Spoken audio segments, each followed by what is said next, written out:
কিছু দেখি আর না দেখি সব হলো মখলুক। মখলুক কিছুই করতে পারে না আল্লাহর হুকুম ছাড়া। আল্লাহ পাক সবই করতে পারে মখলুক ছাড়া।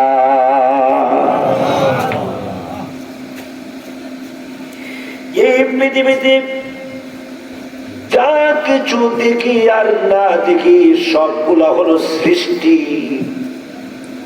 স্রষ্টাকে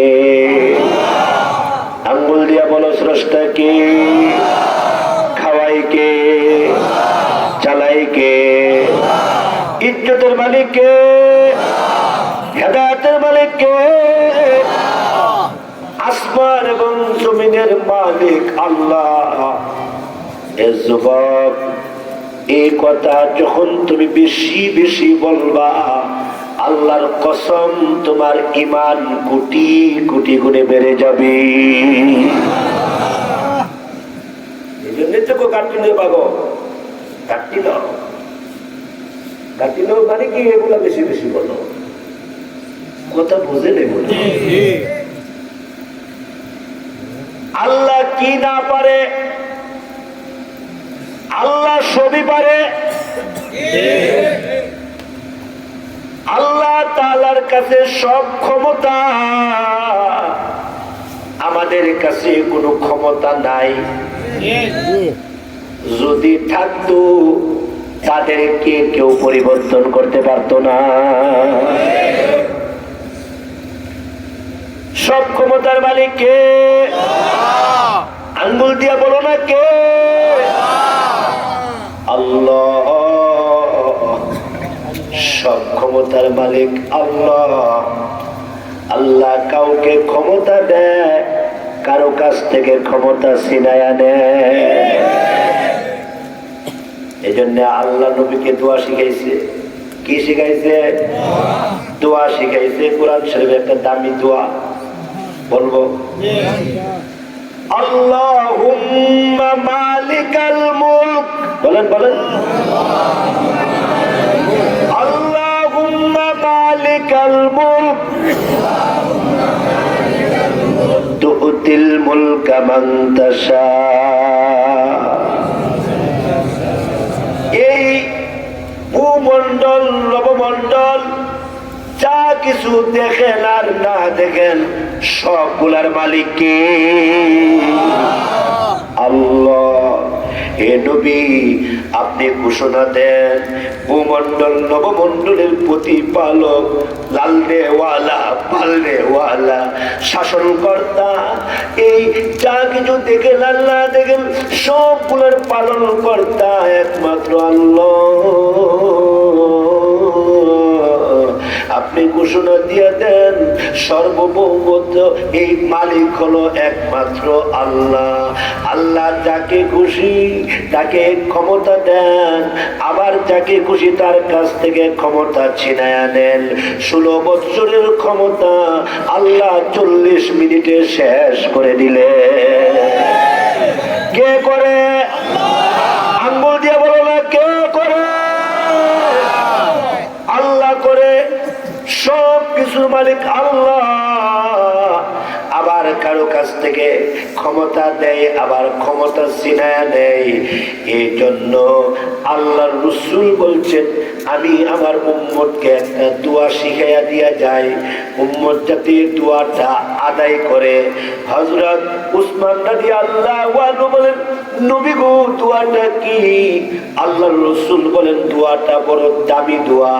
এই দোয়াটা যদি কেউ ফজর এবং মাগরিবে আদায় করে, মহান আল্লাহ তাকে মুস্তাজাবুদ দাওয়া বানায়া দেয়। তার মানে হইল সে হাত তুলতে দেরি হয়, আল্লাহর দরবারে কবুল হইতে দেরি হয় না। আরেকটু জোরে বলবেন না সুবহানাল্লাহ। তাফসীর ইবনে কাসির আল্লামা ইমাম ইবনে কাসির রাহমাতুল্লাহ আলাইহি লেখেন, আল্লাহর রাসূল বলছে এই দোয়াটা যদি কেউ ফজরের পরে এবং মাগরিবের পরে, বলেন ফজরের পরে এবং মাগরিবের পরে, ফজরের পরে এবং মাগরিবের পরে এই দোয়াটা যদি কেউ 27 বার পরে, 27 বার, কতবার? 27 বার, মহান আল্লাহ তাকে আল্লাহর ওলি বানায়া দেয়। বলবো দোয়াটা? না দরকার নাই? না চলে যাই? দোয়াটা বলে যায়।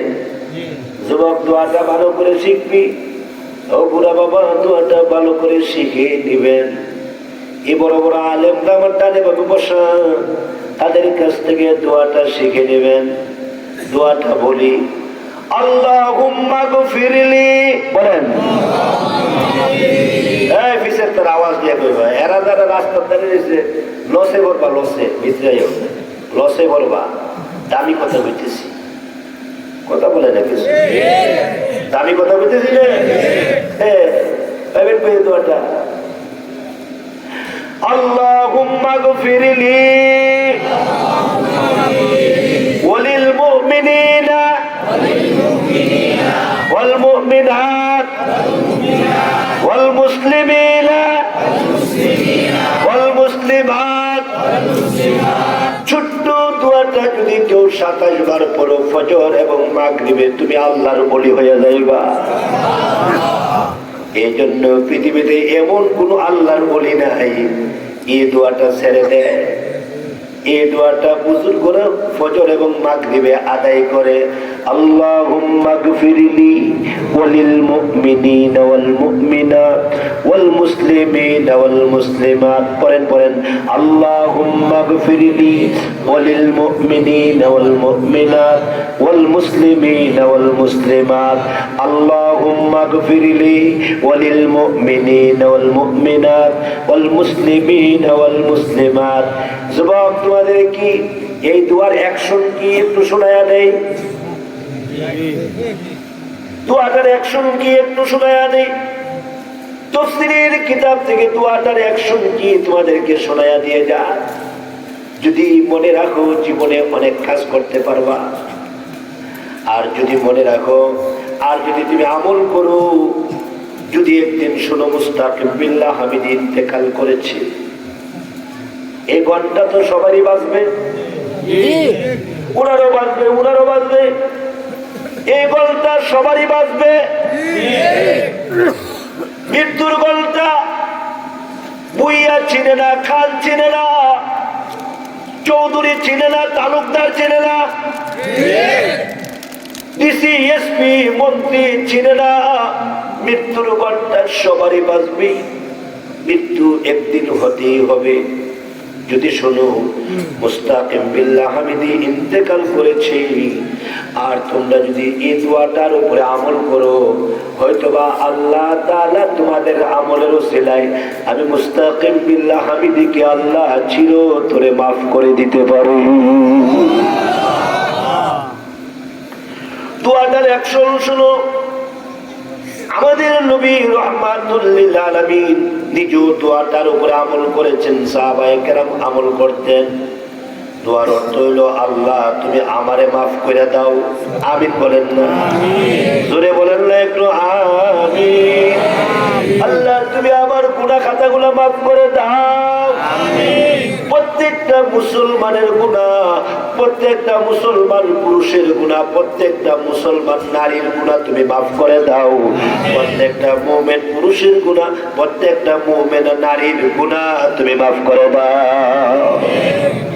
মক্কাতুল মুকাররমায় স্টিম রোলার চলতেছে, যেদিকে যাই সেদিকে সাহাবায়ে কেরামের পায়ের খায়, যেদিকে যাই সেদিকে সাহাবায়ে কেরাম নির্যাতনের শিকার হয়, ইট পাটকেলের শিকার হয়, হাত নাই পাও নাই, হাত কাটা পাও কাটা নাক কাটা, এমন অবস্থা সৃষ্টি হয়।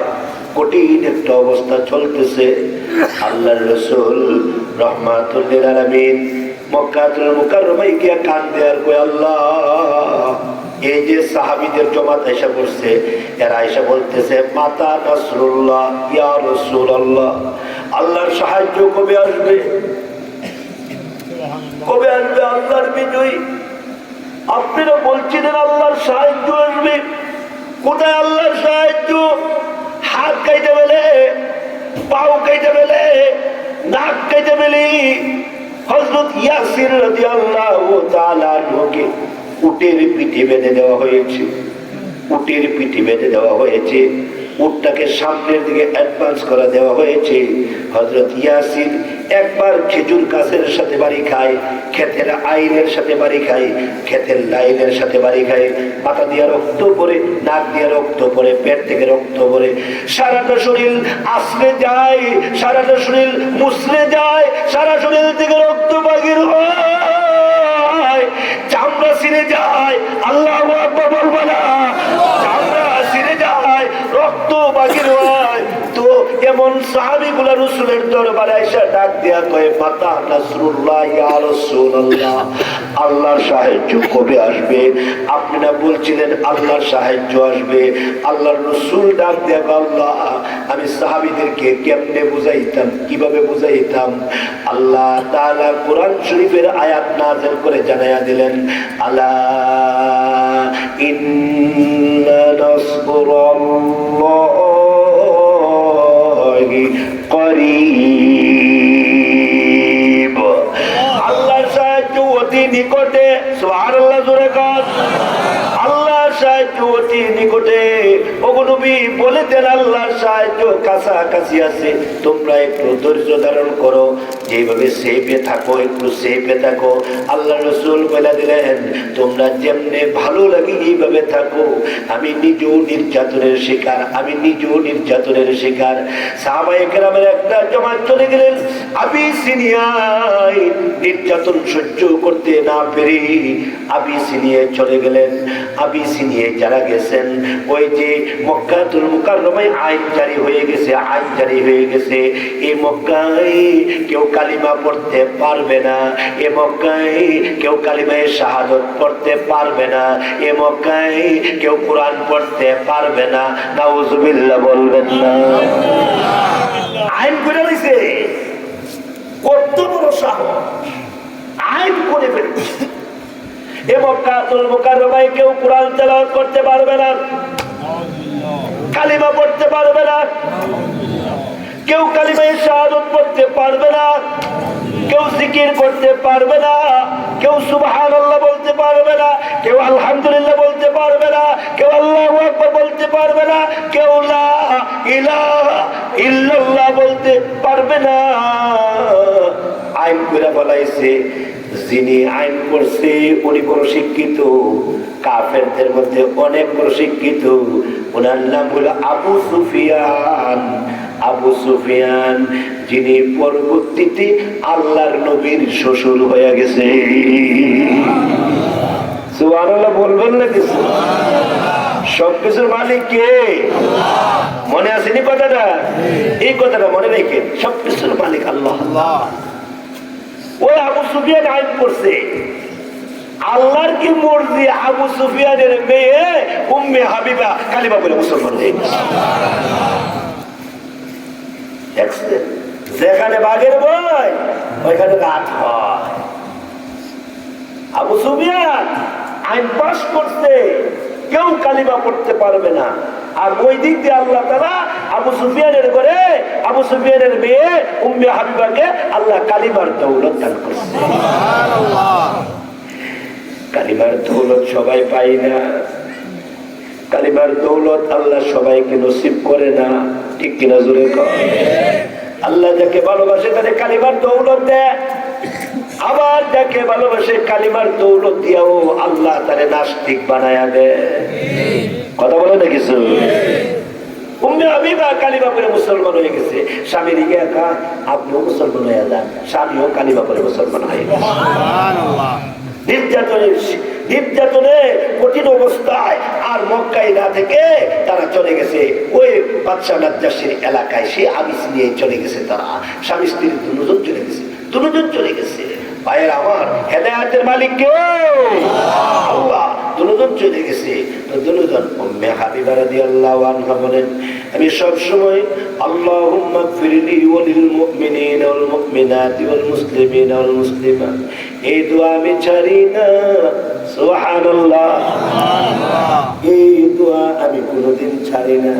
আমি এই দোয়া পড়ি গো, এই দোয়াটা আমি কোনোদিন ছাড়ি না। তাফসীরের কিতাবে আছে, এই দোয়া যারা নিয়মিত পড়বে আল্লাহ তাদের কলিজা আল্লাহর ইবাদতের নূর দান করবে। ইবাদতের মজা আল্লাহ তাদেরকে দান করবে। হযরত উম্মে হাবিবা বলেন, আমি ইবাদত করি, চলে এসছি আমি সিরিয়ায়, ইবাদত করি, বন্দেগী করি। আর হঠাৎ করে একদিন রাতের বেলা স্বপ্ন দেখি আমার স্বামীর চেহারাটা অন্যরকম। আমার স্বামীর চেহারাটা চোখগুলো বড় বড় হয়ে গেছে, আর চেহারার মধ্যে কোনো নূর নাই, কোনো আলো নাই।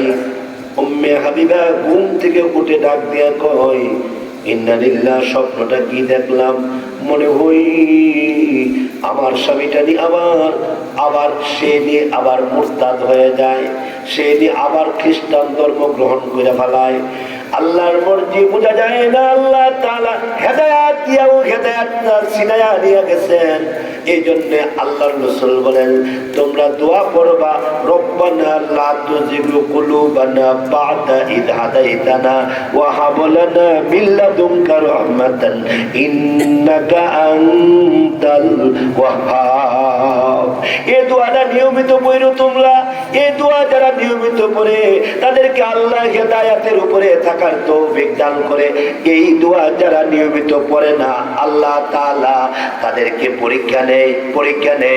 এই জন্য ওই যে উম্মে হাবিবা রাদিয়াল্লাহু আনহা বলেন, আমি লক্ষ্য করেছি আমার স্বামীটা বিকাল বেলা আয়েশা আমাকে ডাক দিয়া কয়, উম্মে হাবিবা আমি আর থাকতে পারলাম না, ইসলাম আমার কাছে ভালো লাগে না। নাউজুবিল্লাহ, জোরে কোন। যে ইসলামে চলতে গেলে এত নির্যাতন, যে ইসলামের উপরে থাকতে গেলে এত কঠিন, এত নির্যাতন, সেই জন্য আমি ইসলামে থাকতে চাই না। উম্মে হাবিবা বলেন, ইন্না লিল্লাহি ওয়া ইন্না ইলাইহি রাজিউন। আমার মাথার মধ্যে যেমন আসমানটা ভেঙে পড়েছে, আমার স্বামীটা কি কয় সে ইসলাম ছেড়ে দিবে, এমনি উম্মে হাবিবা আকাশের দিকে হাত তুলে ডাক দেয়া কয়, ওগো রব্বুল আলামিন, আমার স্বামীটারে তুমি হেদায়েত দিয়া আবার কেন হেদায়েত ছিনায়া নাও? আল্লাহ তুমি আমার দোয়া কবুল করো, আমার স্বামীটা যাতে ইসলাম ত্যাগ না করে। এমনি তখন ওই যে উবাইদুল্লাহ বিন জাহাজ ডাক দিয়া কয়, এ উম্মে হাবিবা দোয়া করলে কাম হবে না, আমি ইসলামও ছাড়লাম, আমি তোমারও ছাড়লাম। নাউজুবিল্লাহ, জোরে কোন। এই জন্য আল্লাহ রাসূল বলেন, কেউ যদি পরিপূর্ণ ইসলামের উপরে থাকে তার উপরে বিভিন্ন ভাবে পরীক্ষা আসবে। কথা বুঝে নাই মনে হয়? কেউ যদি পরিপূর্ণভাবে ইসলামের উপরে থাকে তার উপরে বিভিন্ন ভাবে কি আসবে বলেন? কি আসবে বলেন? পরীক্ষা। কেমন পরীক্ষা? এক তো বাবা কাফের, বাবা হলো কাফের লিডার আবু সুফিয়ান, সে নিজে আইন করছে, কেউ সুবহানাল্লাহ বলতে পারবে না, কেউ আলহামদুলিল্লাহ বলতে পারবে না, কেউ কালিমা তাইয়্যিবা বলতে পারবে না। আবার অন্য দিক দিয়ে নিজের দেশটাও ছেড়ে দিলাম। আবার আরেক দিক দিয়ে স্বামীটা একটু মুসলমান ছিল, এখন স্বামী খ্রিস্টান ধর্ম গ্রহণ করে খ্রিস্টান হয়ে গেছে। হাই হাই, আমি যাব কোথায়? আল্লাহ আমাকে সান্ত্বনা দাও। আল্লাহ আমি কোথায় যাব? আল্লাহ আমি এখন কোথায় যাব? আল্লাহ আমি কার কাছে যাব? আল্লাহ আমি কোথায় যাব? আল্লাহ আমি কার কাছে যাব? এমন সময় ওই বাদশা নাজ্জাশী ডাক দিয়া কয়, এই যে একটা ঘরের ভিতর থেকে কান্নার আওয়াজ আসতেছে, সে কে রে? সুবহানাল্লাহ বলবেন না? সে কে? তার কান্নার ভিতরে এমন ভাবে কান্তি আছে, মনে হয় অসহায়রত অবস্থায় আছে। সে কে রে? এমনি খবর নিয়ে দেখে তার নাম উম্মে হাবিবা, সে হইল আবু সুফিয়ানের মেয়ে। এমনি তখন জিজ্ঞাসা করা হলো, তুমি কেন কাঁদো? এমনি ডাক দিয়ে কই, হে বাদশা নাজ্জাশী, ওই যে স্বামীটারে নিয়ে কালিমা পড়ছিলাম, স্বামীটাকে নিয়ে মুসলমান হয়েছিলাম, নবীর ধর্ম গ্রহণ করছিলাম, নবীর সত্য, নবীর দিন সত্য, নবীর ইসলাম সত্য, নবী হইল আল্লাহর পরে নবীর মর্যাদা, জীবনে কোনো কোনোদিন মিথ্যা কথা বলে না, অন্যায় অপরাধ করে না। আবু সুফিয়ান এমনি যখন বাচ্চা নাজ্জাশী তখন এই খবর পাইয়া আরো খবর নেওয়া শুরু করে দিল, এই মক্কায় নাকি একটা লোক আছে রে, যে মিথ্যা কথা কয় না, অন্যায় করে না, যে এতিমের খবর রাখে না, যে এতিমের বাতে হাত বুলায়, যে মুরব্বীদেরকে শ্রদ্ধা করে, যে বাচ্চাদেরকে আদর করে, যে জীবনে কোনোদিন আমানতের খেয়ানত করে না, ওয়াদা লঙ্ঘন করে না, এমন নাকি আছে। খবর নিয়ে দেখা গেল উনি আছে, ওনার নাম মোহাম্মদ, ওনার আব্বার নাম আব্দুল্লাহ, ওনার মায়ের নাম আমেনা, আর ওনার দাদার নাম হলো খাজা আব্দুল মুত্তালিব। বাদশা নাজ্জাশী বলেন, আরো খবর নিতে লাগলাম, আরো খবর নীতি তাকে দেখি মক্কার লোকগুলা অনার্থক তার বিরোধিতা করে, অনার্থক বিরোধিতা করে, ফাউ ফাউ বিরোধিতা করে। মক্কার লোকগুলা অনার্থক তার সাথে বেয়াদবি করি, সে অত্যন্ত ভালো, অত্যন্ত ভদ্র, তার বাবাও ভালো, তার বাবা আব্দুল্লাহ স্ট্যান্ডার্ড, আর বাবা আব্দুল্লাহ বড় ভালো ছিল।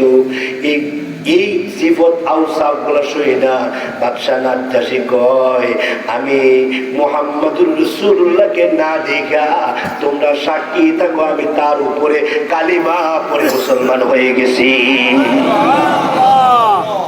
আরেকটু জোরে বলবেন না সুবহানাল্লাহ।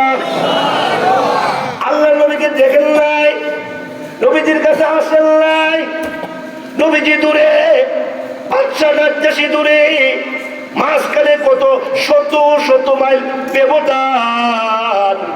এই যুবক ভালো করে মনে রাখবি, রাস্তার ব্যবধান না, অন্তরের ব্যবধান হইল আসল ব্যবধান।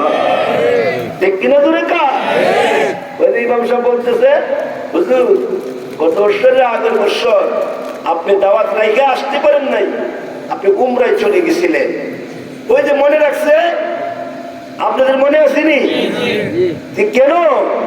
অন্তরের মহব্বত হলো আসল, রাস্তার দূরত্ব না, অন্তরের দূরত্ব হলো আসল দূরত্ব। ঠিক কিনা বলে? আমাদের থেকে নবী আলাইহিস সালামের রওজা শরীফ কত মাইল দূরে বলে? ৬০০০ মাইল দূরে। কত মাইল দূরে? আমাদের থেকে আল্লাহর নবীর রওজা শরীফ কত মাইল দূরে? ৬০০০ মাইল দূরে। আর রওজা শরীফের কাছে যারা থাকে এরা নবীজির কত কাছে থাকে। কিন্তু আল্লাহর কসম, আল্লাহর জাতের কসম, আল্লাহর সিফতের কসম দিয়ে বলে গেলাম, নবীর রওজার চতুর্দিকে যারা থাকে এরা যদি নবীর উপরে দুরূদ শরীফ না পড়ে, নবীর রওজার চতুর্দিকে যারা থাকে এরা যদি নবীর উপরে দুরূদ শরীফ না পড়ে, আর তুমি ভবানীপুর ৬০০০ মাইল দূরে আছো, তুমি এখানে বৈশা যদি বেশি বেশি দুরূদ শরীফ পড়ো, নবীর রওজা শরীফের ডাইনে বামে যারা থাকে এদের কাছ থেকে তুমি কালবি ভাবে নবীর অত্যন্ত কাছে, নবীর অত্যন্ত কাছে। বাদশা নাজ্জাশী কয়, রে আমি দেখলাম না আব্দুল্লাহর ছেলে মুহাম্মদকে, দেখলাম না, দরকার নাই দেখার, দেখতে গিয়ে যদি রাস্তার মধ্যে মারা যায়, দেখতে গিয়ে যদি তার জবান দিয়া কালিমা পড়বো এই কথা মনে করে যদি আমি রাস্তার মধ্যে মারা যাই, তাহলে তো আমি বেঈমান হয়ে মারা গেলাম। আমি তাড়াতাড়ি এই লোকটার উপরে কালিমা পড়া মুসলমান হয়ে যায়, তারে নবী হিসাবে ঘোষণা দিয়া দেয়, তারে রসুল হিসাবে ঘোষণা দিয়া দেয়। বাদশা নাজ্জাশীর ব্যাপারে আল্লাহর রসুলের কাছে খবর এসে গেছে, ও নবী, বাদশা নাজ্জাশী আপনার উপরে কালিমা পড়া মুসলমান হয়ে গেছে। নবী খুশিতে বাগবাগ। বাদশা নাজ্জাশী কয়, এই রুমের মধ্যে কিসের কান্না? কয়েকটা মহিলা কাঁদে, নাম কি তার? উম্মে হাবিবা। সুবহানাল্লাহ বলবেন না? উম্মে হাবিবা রাদিয়াল্লাহু আনহা এই রুমটার মধ্যে কাঁদতেছে। এমনি তখন বাদশা নাজ্জাশী গিয়ে জিজ্ঞাসা করলেন, কেন কাঁদেন গো আল্লাহর বান্দি, কেন কাঁদো? বলো না।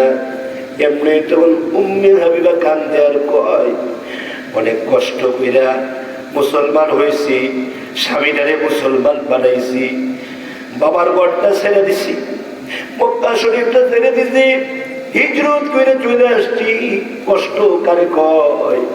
আমার স্বামীটা আজকে আবার খ্রিস্টান ধর্ম গ্রহণ কইরা মুসলমান ধর্ম চাইরা সে মুরতাদ হয়ে গেছে গা, এই জন্য কান্দি।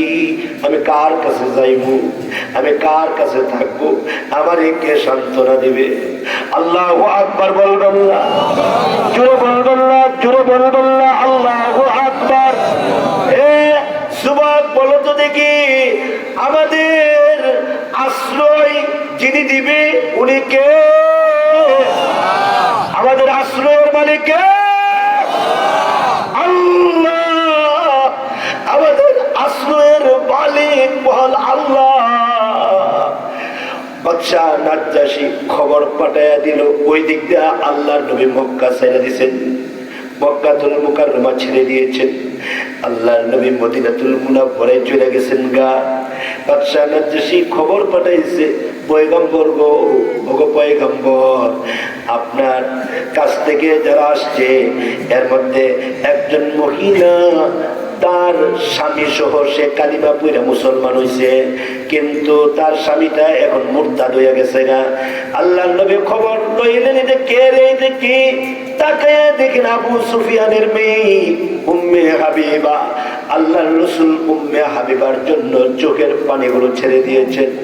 আল্লাহর নবী কান্দে আর কয়, আল্লাহ উম্মে হাবিবার উপরে তুমি রহম করো, আল্লাহ উম্মে হাবিবার উপরে তুমি বিশাল বরকত দান করো, রহমত দান করো, মাগফিরাত দান করো। সুবহানাল্লাহ বলবা না কিছু? সুবহানাল্লাহ। রহমত দান করো, বরকত দান করো, মাগফিরাত দান করো। এটা উম্মে হাবিবা, এটা বড় নেতার মেয়ে, বড় লিডারের মেয়ে। নেতা তো আইন জারি করেছে, মক্কায় কেউ কালিমা পড়তে পারবে না, কেউ মক্কায় সুবহানাল্লাহ আলহামদুলিল্লাহ বলতে পারবে না। তার মেয়েটা আল্লাহ তুমি তার হেদায়েত দিছো, তার স্বামীটা এখন কাফের হয়ে গেছে গা, আল্লাহ তুমি তার উপরে বিশেষ রহমত নাযিল করো। এমনি তখন জিবরাইল আয়েশা ডাক দিয়া কয়, আপনার দোয়া কবুল হয়ে গেছে, আপনি এক কাজ করেন, উম্মে হাবিবাকে আপনি স্ত্রী হিসাবে, আপনার স্ত্রী হিসাবে, সুবহানাল্লাহ বলবেন না? আরেকটু জোরে বলবেন না? আরো জোরে বলবেন না? সুবহানাল্লাহ। উম্মে হাবিবা এখন তার কোনো ঠিকানা নাই, উম্মে হাবিবার এখন কোনো ঠিকানা নাই। আপনি এক কাজ করেন না, উম্মে হাবিবাকে, উম্মে হাবিবার ব্যাপারে আপনি একটু প্রস্তাব পাঠাইয়া দেন না, সে যাতে আপনার স্ত্রী হয়ে যায়, প্রস্তাব পাঠাইয়া দেন না। আল্লাহর রাসূল রাহমাতুল লিল আলামিন এইভাবেই বিবাহগুলা করেছেন, অসহায়কে সহায় করেছেন। আল্লাহর নবী এইভাবেই বিবাহ করেছেন যে একজন বিধবাকে উনি স্থান দিয়েছেন, নিজের স্থান দিয়েছেন, আল্লাহর নির্দেশে দিয়েছেন। নিজে নিজে মন গড়া মতো কাজ করেন নাই। সাবধান, নবীর ব্যাপারে বেয়াদবি কথা বলবা না, সাবধান, সাহাবায়ে কেরামের ব্যাপারে বেয়াদবি কথা বলবা না। ঠিক কিনা জোরে বলেন? সাবধান। কোরআন হাদিসের ব্যাখ্যা করবা, সহিহ ব্যাখ্যা করতে হবে, উল্টা পাল্টা ব্যাখ্যা করবা না। আল্লাহর রাসূল রাহমাতুল লিল আলামিন বাদশা নাজ্জাশীর কাছে উনি পাঠাইলেন, লিখে দিলেন যে আপনার পক্ষ থেকে আপনি প্রস্তাব পাঠান উম্মে হাবিবার কাছে, উম্মে হাবিবার জিজ্ঞাসা করেন আমি রাসূলকে সে স্বামী হিসাবে গ্রহণ করতে রাজি আছে কিনা। সুবহানাল্লাহি ওয়া বিহামদিহি সুবহানাল্লাহিল আযীম। আচ্ছা আপনারা বলুন তো দেখি, উম্মে হাবিবা এই প্রস্তাব পাইলে কাঁদবো না হাসবো? কত অফার, কত বড় দামি অফার। যারে হারাইলেন সে কে? সে তো একজন সাধারণ মানুষ। যারে পাইতেছেন সে কে? উনি তো আল্লাহর উপরে ওনার মর্যাদা। প্রস্তাব বাদশা নাজ্জাশী লিখলেন, লিখা একটা দাসীরে পাঠিয়ে দিলেন। দাসীরে যা এ দাসী উম্মে হাবিবার কাছে যা গিয়া বল মুহাম্মদুর রাসূলুল্লাহ সাল্লাল্লাহু আলাইহি ওয়াসাল্লাম যদি তার স্বামী হয়ে যায়। সুবহানাল্লাহ। সে খুশি কিনা গিয়া জিজ্ঞাসা কর। এমনি দাসী গিয়া দরজার সামনে গিয়া দাঁড়াইলেন। আসসালামু আলাইকুম। ওয়ালাইকুম আসসালাম। কে গো তুমি? আমি অসহায় দরজার সামনে কে দাঁড়াইছো? আমি দাসী, আমি একজন দাসী। দরজা খুলে দেখি দাসী সুন্দর জামা কাপড় পরে রাখছি। উম্মে হাবিবা ডাক দিয়া কয়, কেন আসছো আমার দরজার সামনে? তুমি কে? বলে আমি বাদশা নাজ্জাশীর দাসী। কেন আসছো? বলে একটা সুখবর নিয়ে আসছি। কি সুখবর? বলে আল্লাহর নবী রাহমাতুল লিল আলামিনের পক্ষ থেকে প্রস্তাব আসছে, তুমি আল্লাহর নবীরে স্বামী হিসাবে গ্রহণ করবানি। উম্মে হাবিবা বলেন, কি বলো? সত্যি বলছি। কি বলো? সত্যি বলছি। কি বলো? সত্যি বলছি। ডাক দিয়া গায়, প্রস্তাবটা কার পক্ষ থেকে? বলে বাদশার পক্ষ থেকে আসছি। আল্লাহর নবী প্রস্তাবটা পাঠাইছে, তবে চাই না রাখো মুহাম্মদুর রাসূলুল্লাহ সাল্লাল্লাহু আলাইহি ওয়াসাল্লাম যদি প্রস্তাব দেয়, এটা নবীর পক্ষ থেকে দেই নাই, বরং আকাশের মালিক মহান আল্লাহর নির্দেশে দিয়েছে। মোহাম্মদ হারগিজ না গুফতা, তা না গুফতা জিব্রাইল। মোহাম্মদ হারগিজ না গুফতা, তা না গুফতা জিব্রাইল। জিব্রাইল হারগিজ না গুফতা, তা না গুফতা রব্বুল জলিল। আল্লাহু আকবার বলেন। মুহাম্মদ কিচ্ছু বলে না জিব্রাইল ছাড়া, জিব্রাইল কিচ্ছু বলে না আল্লাহর ছাড়া। ওমা ইয়ানতিকু আনিল হাওয়া ইন হুয়া ইল্লা ওয়াহয়ু ইউহা। হযরত উম্মে হাবিবা রাদিয়াল্লাহু তাআলা আনহা প্রস্তাব পায়া সেজদায় পড়ে গেছে গা, খুশির ঠেলায় সেজদায় পড়ে গেছে গা। আল্লাহর শুকরিয়া আদায় করে আর বলে, আল্লাহ গো মালিক, আমি ভাবছিলাম আমার স্বামীটা বেঈমান হয়ে গেছে, আমি এখন যাইবো কই? আমি কার কাছে যাইবো? আমি কার কাছে গিয়ে আশ্রয় নেব? তুমি এত বড় মেহেরবান, তুমি আল্লাহর নবীর স্ত্রী হিসাবে আমারে বানায় ফেলছো। আল্লাহ তোমার শুকরিয়া আদায় করলাম, তোমার শুকরিয়া আদায় করলাম। এমনি তখন বাদশা নাজ্জাশী উম্মে হাবিবাকে আপনার ওই যে সিআইডি দিয়া, গোয়েন্দা দিয়া, এইভাবে তার রাজকীয় ভাবে ওই যে পাইফুস দিয়া একেবারে তারে পাহারা দিয়া মদিনা শরীফ পাঠাইয়া দিলেন। আল্লাহর নবী রাহমাতুল লিল আলামিনের কাছে উম্মে হাবিবা চলে গেল। ওই দিক দিয়া আবু সুফিয়ানের কাছে খবর হইছে, আবু সুফিয়ান তোমার মেয়ে যার কাছে বিয়ে দিয়েছিলে সে তো উম্মে হাবিবাকে ফালাইয়া চলে গেছে। আবু সুফিয়ান ডাক দিয়া কয়, তাইলে আমার মেয়েটা এখন কোথায়? বলে তোমার মেয়ে তো আরেকটা কাজ করে ফেলছে। বলে কি? তোমার মেয়ে তো বিশ্ব নবী রাহমাতুল লিল আলামিনকে স্বামী বানায় ফেলছে, আল্লাহর নবীকে স্বামী বানায় ফেলছে। কাজটা করলো কি? কাজটা করলো কি? ও আবু সুফিয়ান তখন আলেক করলেন না, দৌড় দিয়া মক্কা শরীফের সামনে গিয়া ডাক দিয়া কয়, হে কাবার মালিক, আমার মেয়েটারে নাকি ওই আব্দুল্লাহর ছেলে মুহাম্মদের কাছে তুমি পৌঁছাইয়া দিছো, আমি তোমার শুকরিয়া আদায় করলাম। হে আবু সুফিয়ান, তুমি কি রাগ করো না? বলে কেন রাগ করবো? আমি তো তার সাথে বিরোধিতা করি, তো হলো বাপ দাদার ধর্মের দিকে তাকায় বিরোধিতা করি। আসলে তো সে যে বলে কোনোদিন মিথ্যা কথা বলে না, আসলে তো জীবনে কোনোদিন অন্যায় করে না, আসলে তো জীবনে কোনোদিন আমানতের খেয়ালত করে না। আসলে তো সে একজন বেস্ট ম্যান, একজন বেটার ম্যান।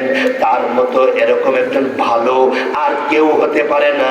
জীবনে কোনোদিন এমন ভালো লোক দেখছি না, তার চেহারার মধ্যে কলঙ্কের কোনো দাগ নাই, তার চেহারা সুন্দর, তার চেহারার দিকে তাকাইলে মায়া লাগে। সুবহানাল্লাহ বলবেন না? কে বলে একজন বেঈমান কাফের বলে, কে বলে একজন মুশরিক বলে আমার নবীর ব্যাপারে সার্টিফিকেট দিতেছে। ওই যে কাবা শরীফের দরজার মধ্যে হাত দিয়া ডাক দিয়া কয়, কাবার মালিক রে, আমার মেয়েটাকে মুহাম্মদের ঘরে পৌঁছাইয়া দিছো। কাবার মালিক, তোমার শুকরিয়া আদায় করলাম। তো আবু সুফিয়ান মাঝে মধ্যে মেয়েরে দেখার জন্য, মাঝে মধ্যে মেয়েকে দেখার জন্য আবু সুফিয়ান ওই মদিনাতুল মুনাওয়ারায় যায়, গিয়া মেয়েকে দেখে আসে, মেয়ে যারা বিয়ে দিছেন মেয়েরে দেখার জন্য কলিজাটা কেমন করে আপনারাই বলেন।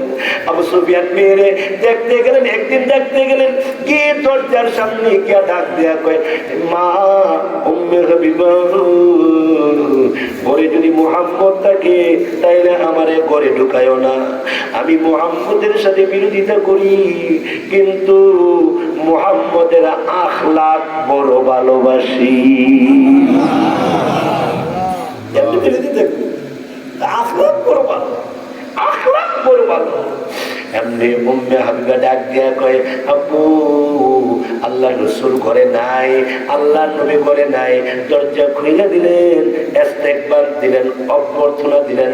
আব্বু হইছে, এ ভবানীপুরের মেয়েরা, তোমার আব্বা যদি তোমার বাড়িতে যায় তোমার কলিজাটা কত ঠান্ডা লাগে। উম্মে হাবিবা বলেন, আমার আব্বা আবু সুফিয়ান দেখা আমার কলিজাটা ঠান্ডা লাগছে। দরজাটা খুলে দিলাম, আমার আব্বু আইছে। সুবহানাল্লাহ বলবেন না? আমার আব্বু আইছে, দরজাটা খুলে দিলাম। এমনি তখন উম্মে হাবিবা রাদিয়াল্লাহু আনহা ডাক দিয়া, আব্বু একটু নিচে বসেন। কিন্তু আবু সুফিয়ান নিচে বসতে রাজি না। কেননা সে শিক্ষিত, কেননা সে লিডার, কেননা সে নেতা, কেননা সে মক্কার 4 জনের মধ্যে একজন। সুবহানাল্লাহ বলবেন না? নিচে বসবে। উনি ডাক দিয়ে কই, এ মা, আমি নিচে বসবো না, আমি উপরে বসবো।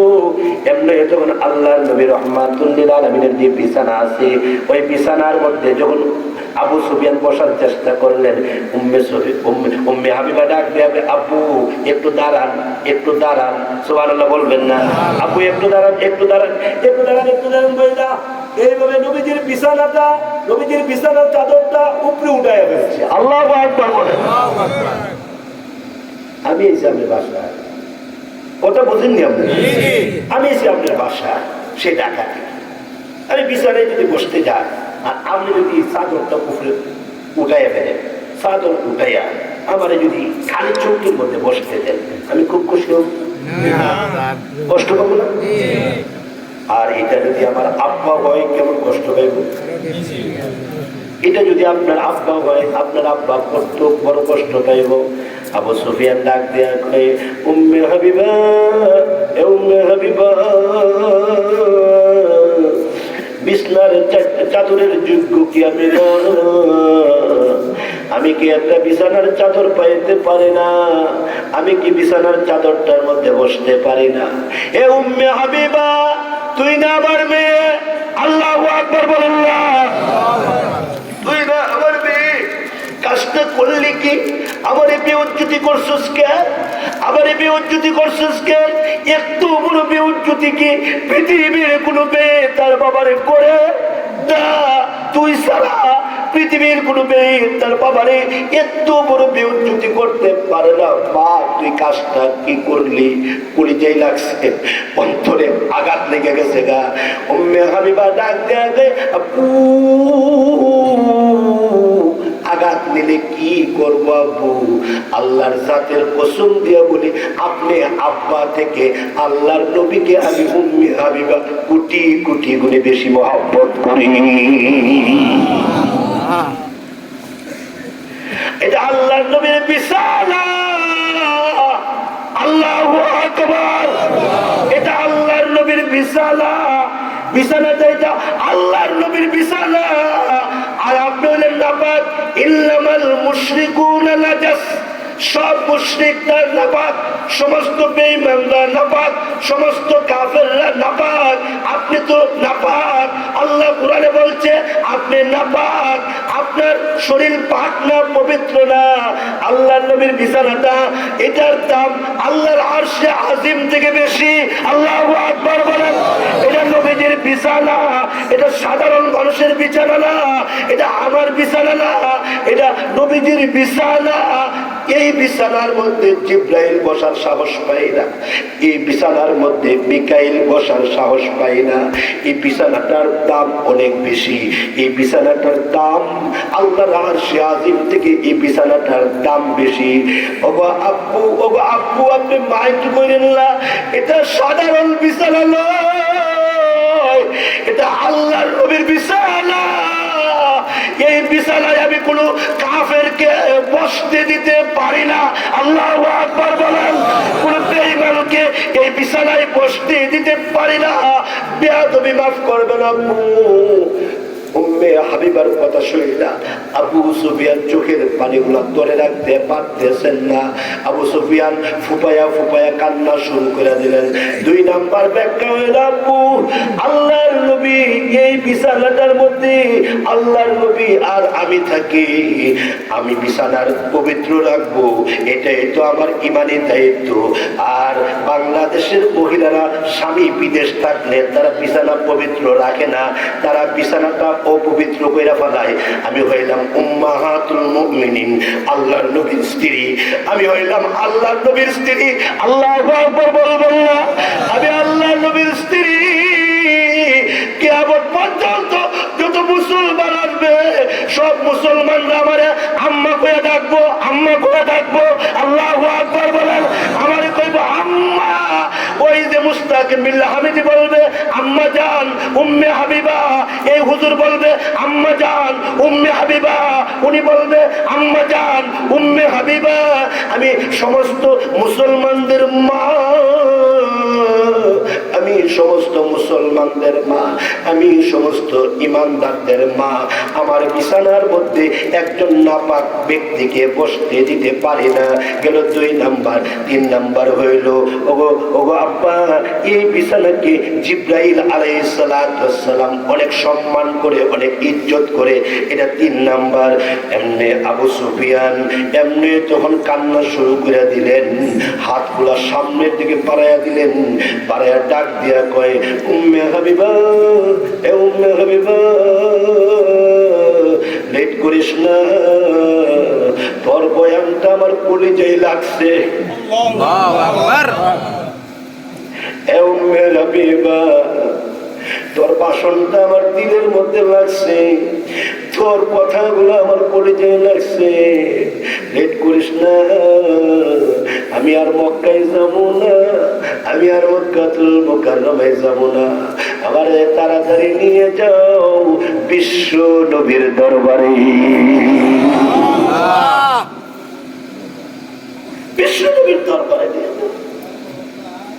আমি এই মুহূর্তে এমন বয়ান শোনার পর, এমন কথা শোনার পর, মেয়ে হইয়া বাবাকে ইসলাম করে, মেয়ে হইয়া বাবাকে আত্মশুদ্ধি করে, মেয়ে হইয়া বাবাকে বিছানার দৃষ্টান্ত দিয়ে কথা কয়, আমি আর লেখ করলাম না।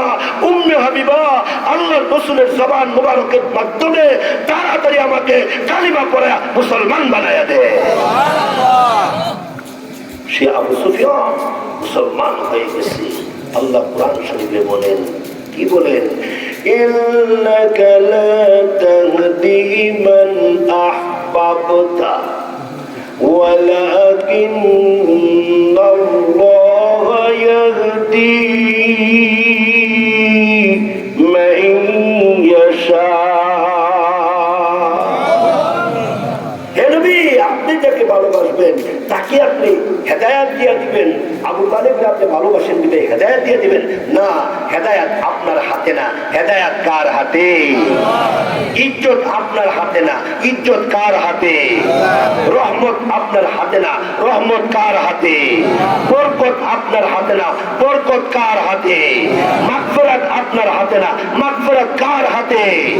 এজন্য আল্লাহর রাসূল বলেন, দুআ মুখুল ইবাদা। দোয়া হইল ইবাদতের মগজ। কাল বেশি বেশি তোমরা দোয়া করবে। ওই যে বলছিলাম আল্লাহুম্মা গফিরলি ওয়ালিল মুমিনিনা ওয়াল মুমিনাত ওয়াল মুসলিমিনা ওয়াল মুসলিমাত। এই দোয়া আম্মা জান উম্মে হাবিবা রাদিয়াল্লাহু আনহা বেশি বেশি পড়তেন। আল্লাহর নবী ওনার স্বামী হয়ে গেছেন, বাবা কালেমা পড়ে মুসলমান হয়ে গেছে। এই জন্য আমরা কি মরণ পর্যন্ত আল্লাহর কাছে এইভাবে দোয়া করতে রাজি আছি তো? ইনশাআল্লাহ সবাই রাজি আছি ইনশাআল্লাহ। আমি আপনাদেরকে নিয়ে দোয়া করব। আল্লাহ রাসূল বলছে মুসাফিরের দোয়া 100% কবুল। সুবহানাল্লাহ। আগামী